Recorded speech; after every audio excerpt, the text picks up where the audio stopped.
subject that a lot of people are really touchy on, and a lot of people have a lot of mixed feelings and issues about. So, after doing research and discussing this topic with people and looking at different ways this whole thing works, I think I found a pretty good way we can control gun control, if that makes sense. Different ways you can do things and stuff. So in this presentation, I'm going to talk a little bit about different ways we can do this. And yeah. So some fun facts about guns.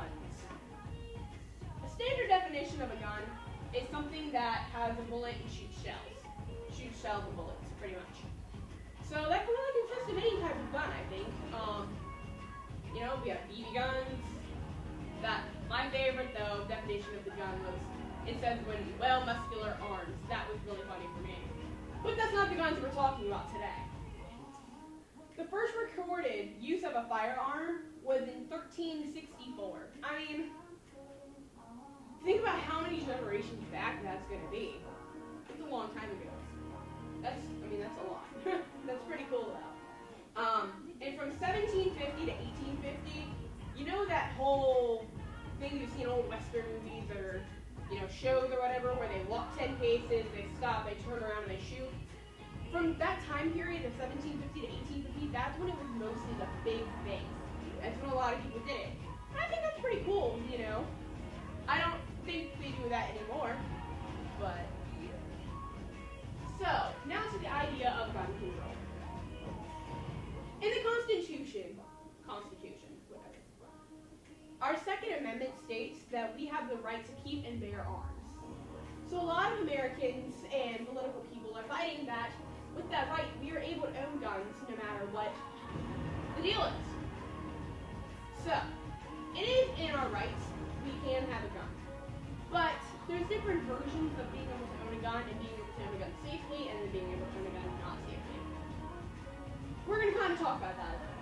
And I was talking with my friend's mom just one day about a research topic I was looking for, and I said I looked at gun control. I didn't know much about it, so I figured it'd be interesting to do. And, we were just talking about it. It was like, I think it was me, my friend, his brother, and her, and maybe the dad, I don't remember, but it was really cool just to talk about it, because I never knew anything about it. My dad owns a gun, but he doesn't shoot it, he just keeps it there in case of emergency. So it was really cool to learn about this in my project and talk about it with people who are very strong feeling about this.